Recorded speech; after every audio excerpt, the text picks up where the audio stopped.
नमस्ते। कक्षा 8 हिंदी व्याकरण अपठित बोध पृष्ठ संख्या 182।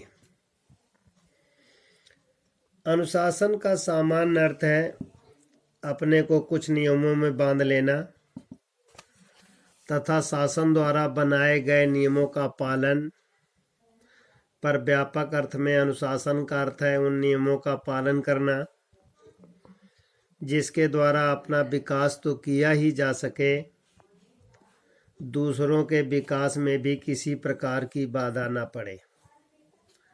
अनुशासन के अभाव में समाज अराजकता और अशांति का बोलबाला रहता है। जंगली पशुओं में अनुशासन का कोई महत्व नहीं है, उसी कारण उनका जीवन असुरक्षित, आतंकित और अव्यवस्थित रहता है।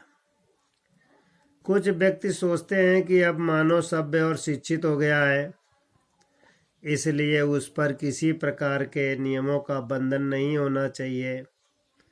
वह स्वतंत्र रूप से जो भी करे उसे करने देना चाहिए। लेकिन यदि व्यक्ति को यह अधिकार दे दिया जाए तो चारों तरफ जंगली पशुओं जैसी स्थिति आ जाएगी। मानव ही है, देवता नहीं। उसमें अच्छी और बुरी दोनों ही प्रवृत्तियां होती हैं। जब तक वह अच्छी प्रवृत्ति की आज्ञा के अनुसार कार्य करता है तभी तक वह सभ्य रहता है।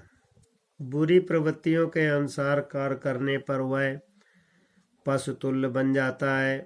इसलिए जीवन में पूर्ण विकास तथा समाज में शांति एवं व्यवस्था के लिए कुछ बंधनों और नियमों का होना आवश्यक है। प्रश्न नंबर का, अनुशासन के अभाव में समाज में पहला है सुव्यवस्था और शांति रहती है, दूसरा अज्ञान फैल जाता है, तीसरा अराजकता और अशांति कायम हो जाती है, चौथा पार्ट है कोई प्रभाव नहीं पड़ता। इसमें तीसरा सही है। चारों तरफ जंगली पशुओं जैसी स्थिति आ जाएगी। पहला पार्ट है व्यक्ति को बंधन मुक्त करने देने पर, दूसरा है व्यक्ति को अनुशासन में रखने पर, तीसरा है व्यक्ति को जंगल में रखने पर, चौथा हिस्सा है व्यक्ति को बंधन में रखने पर। इसमें से पहला हिस्सा सही है। गा, जंगली पशुओं का जीवन असुरक्षित क्यों रहता है? उत्तर है जंगली पशुओं का जीवन इसलिए असुरक्षित रहता है क्योंकि उनके जीवन में अनुशासन का कोई स्थान नहीं। घा, मानव कब तक सभ्य रहता है और कब पशुतुल्य बन जाता है? उत्तर, मनुष्य जब तक अच्छी प्रवृत्तियों के अनुरूप आचरण करता है तब तक वह सभ्य रहता है, पर जब बुरी प्रवृत्तियों के अनुसार आचरण करने लगता है तो पशुतुल्य बन जाता है। अंगा, उपर्युक्त गद्यांश का उपर्युक्त शीर्षक दीजिए। उत्तर, शीर्षक है अनुशासन का महत्व। चा, अनुशासन शब्द में प्रयुक्त उपसर्ग बताइए। नंबर 1 आ, नंबर 2 अन, नंबर 3 अनु, नंबर 4 सम। इसमें अनु। छा, स्वतंत्र का विलोम शब्द है।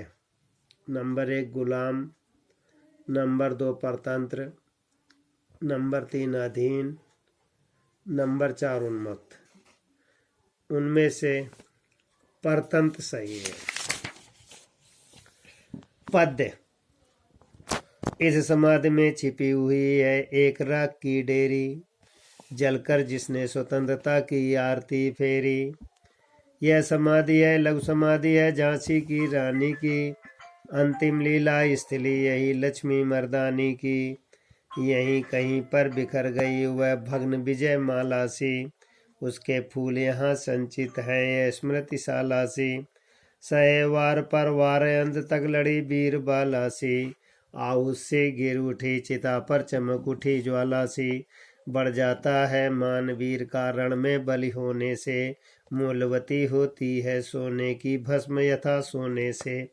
रानी से भी अधिक हमें अब यह समाधि है प्यारी, यहाँ नीत है स्वतंत्रता की आशा की चिंगारी। पहला प्रश्न, कविता में किसकी समाधि का वर्णन किया गया है? झांसी की रानी का।